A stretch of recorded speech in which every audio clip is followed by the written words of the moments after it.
Olá, bem-vindos ao História em Casa. E a aula de hoje é uma continuidade a respeito das mudanças na Europa feudal. E o tema é a Guerra Santa, ou as Cruzadas, como pode aparecer em alguns livros aí. Então, as Cruzadas e a Guerra Santa é o mesmo tema. Vamos entender aí, então, o que foram as Guerras Santas ou as Cruzadas. Primeiro, são expedições militares organizadas por autoridades da igreja, então a gente vai ver que começa aí com o Papa Urbano II convocando, daqui a pouco a gente vai entender melhor isso daí como funciona, e apoiada por nobres europeus, que a gente também vai entender aí as motivações para que os nobres participassem dessas guerras aí. Tudo vai acontecer quando em 1071 turcos da religião islâmica, portanto muçulmanos, vão dominar uma região importante para os cristãos, que é a região de Jerusalém. Por que essa região é tão importante para os cristãos? É em Jerusalém que está o sepulcro de Jesus Cristo, local de peregrinação de diversos cristãos do mundo. O que eu quero dizer? Diversos cristãos de todos os lugares do mundo vão para esse lugar visitar o sepulcro de Jesus, ou pode ser chamado de Santo Sepulcro, tá certo? E quando os turcos, em 1071, ocupam essa região, eles impedem os cristãos de visitar esse lugar sagrado. Só que não é só essa a causa. A gente vai ver também que essa região ela era ocupada pelo Império Bizantino, então o Império Bizantino que tomava conta era Império Bizantino, Jerusalém, e os turcos vão chegando mais perto de Constantinopla, que é a capital do Império Bizantino. Quando o imperador bizantino vê que os turcos estão chegando próximo a Constantinopla e seu império pode deixar de existir, ele olha e pensa, para quem que eu posso pedir ajuda? Quem que tem um exército organizado? Ninguém. Porque a Europa Ocidental estão vivendo em feudos. Então o poder é descentralizado, não existe exército organizado nesse momento. O que vai acontecer? Quem é a única pessoa ou a única instituição que pode ajudar o Império Bizantino? A Igreja Católica. Como a gente estudou, a Igreja Católica ela vai estar presente, ela é o topo da pirâmide social, né, da época.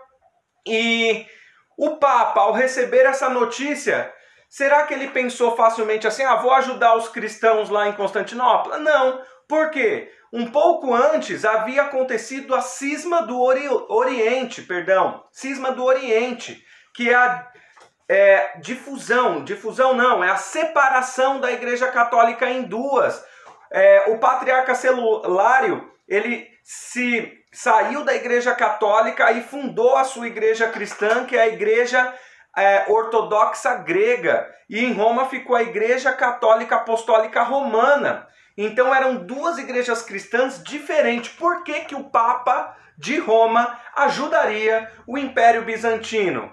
Então vamos lá, algumas questões aqui. O Papa tinha como interesse frear o avanço dos muçulmanos, que já estavam na Península Ibérica, certo? Ali já estavam na Europa avançando em direção a Roma. E pelo outro lado, se conquistassem Constantinopla, entrariam na Europa também pelo outro lado e cercaria a cristandade ali, que ficaria bem no centro, onde hoje é a Itália, tá certo? Então tem alguns interesses aí que não é ajudar o imperador bizantino, e sim frear o avanço dos muçulmanos. E outra, ele ajudando, o Papa ajudando ali, ele tinha como pensamento que os bizantinos pudessem voltar a ser católicos apostólicos romanos, tá certo? Então essa aí, a gente vai ver que o Papa Urbano II vai convocar um concílio. O concílio é uma reunião dos dirigentes da igreja, e no concílio de Clermont, o Papa Urbano II, em 1095, vai declarar uma guerra aos muçulmanos, que eles vão chamar de infiéis. Então, uma guerra contra os infiéis para supostamente reconquistar a Terra Santa, e a gente sabe que tem outros interesses envolvidos aí. Vamos lá. Por que essas pessoas se chamavam de cruzados? Quem participava da cruzada? primeiramente, consideravam-se marcados pelo sinal da cruz, então eles eram cristãos fervorosos, então ouviam o chamado do Papa, que vem direto de Deus, e tinham que participar, tá certo? E segundo, a gente vai ver aí que eles eram chamados de cruzados porque bordavam o sinal da cruz na roupa, num estandarte para carregar, para ir direto para essa guerra aí. Então, a gente precisa entender aí as motivações. A gente tem uma pirâmide social aí que vai ter o clero no topo, no meio ali os nobres e abaixo os trabalhadores, tá certo? Incluindo aí os burgueses, a burguesia, né? Então a gente vai destacar aí motivações de 4 grupos. A igreja, que eu já citei aqui as motivações, né? Frear os muçulmanos, acessar Jerusalém, tornar Constantinopla cristã sob domínio do Papa e a gente vai ver também que deslocar essa violência, tirar a violência da Europa e jogar lá para o Oriente. Então, no topo, a igreja, já sabemos as motivações, e o nobre. Por que que o nobre entraria nessa guerra? Pensa aqui comigo. O nobre, ele é o vassalo do rei, então ele toma conta de diversas terras. Agora imagina, você é nobre, você toma conta de uma terra. Seu filho mais velho, ele é o herdeiro de tudo. Então esse cara tá tranquilo, vai herdar tudo. Seu segundo filho, ele não vai herdar suas terras, nem o seu poder. Mas ele pode entrar para a igreja, virar um bispo. Então você manda ele para a igreja. A partir do terceiro filho do nobre, ele não tem terra, ele não tem título. E aí esse cara vira um cavaleiro, ele vira um guerreiro.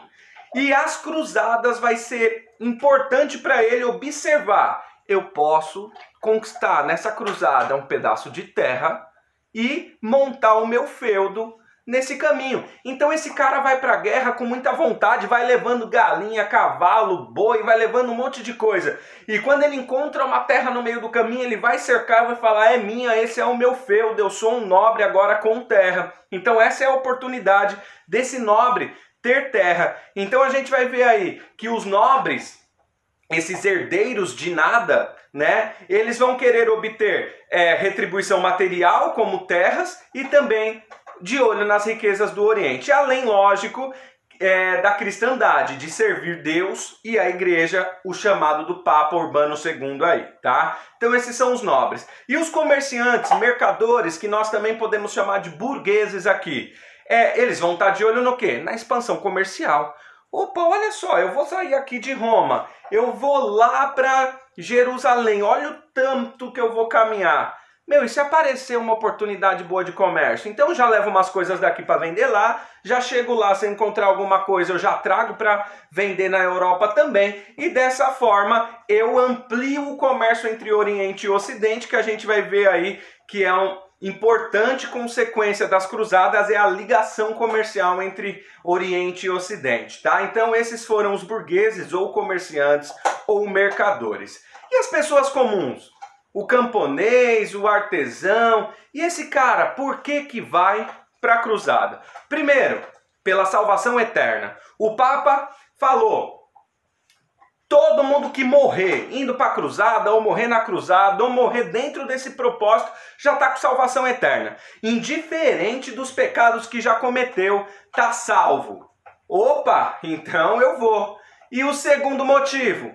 Fugir da fome e dos pesados impostos.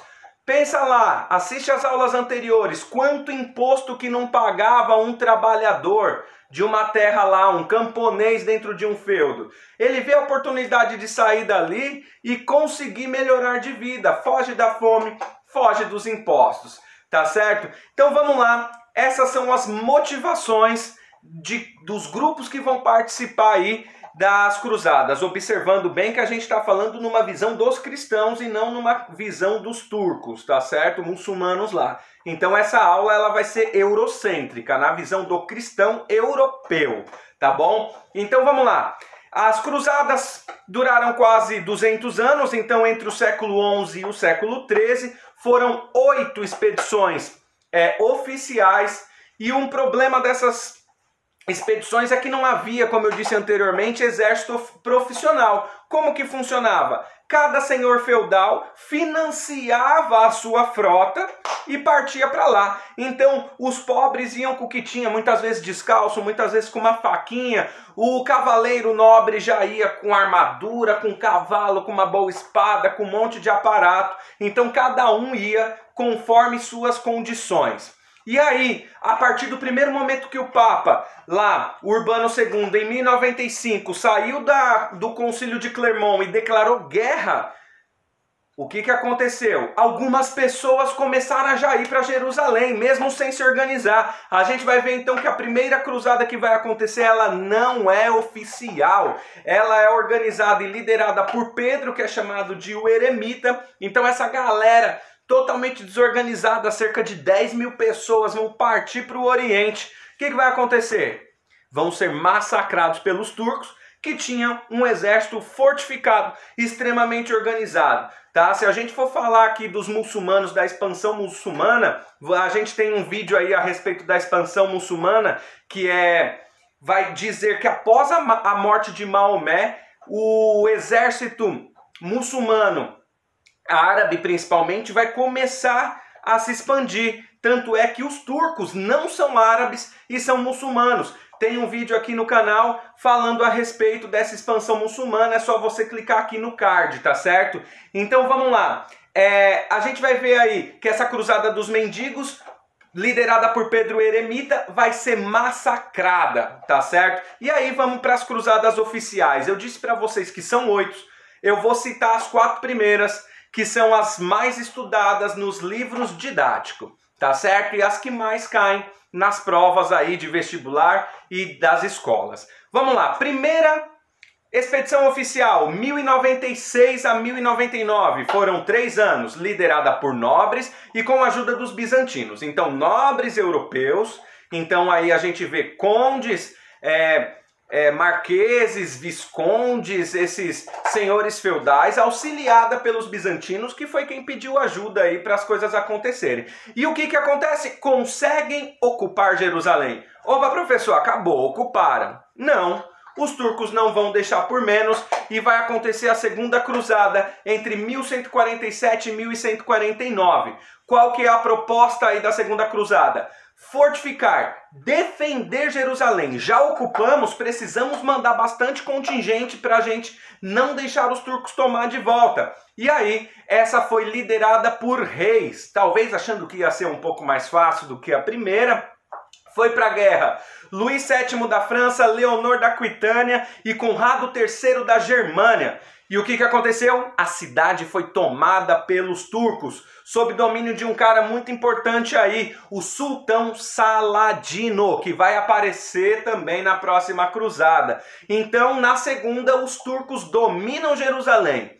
Terceira cruzada, 40 anos depois, 1189 a 1192, que fica conhecida aí como a Cruzada dos Reis. Aí os reis se organizaram mesmo e foram para a cruzada todos pomposos. Felipe Augusto da França, Ricardo Coração de Leão da Inglaterra, anote esse nome, é o que mais cai nas avaliações. Ricardo Coração de Leão da Inglaterra. Frederico Barba Ruiva da Germânia. E aí vai acontecer um fato importante. Ricardo Coração de Leão vai sofrer uma flechada na cara, um ataque de uma besta. Besta é uma arma que atira flechas a longa distância. Então vai entrar uma flecha no rosto de Ricardo Coração de Leão. O que vai acontecer? Certa cordialidade. Que cordialidade é essa, professor? O sultão Saladino vai enviar médicos e medicamentos quando fica sabendo que Ricardo Coração de Leão foi atingido. Então essa é a cordialidade.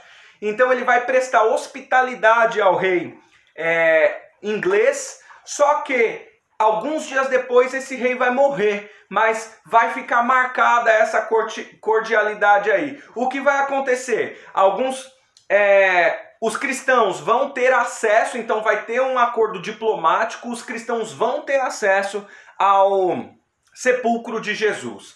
tá certo? Então, nessa terceira cruzada, ela é extremamente importante porque nesse processo em que os monarcas, então Cruzada dos Reis, foram para Jerusalém, alguns nobres conseguiram encontrar sim um pedaço de terra e formar o seu pequeno feudo ali. Então vão se formar estados cristãos na Ásia. Né? São feudos administrados por nobres e apoiado pela Igreja Católica.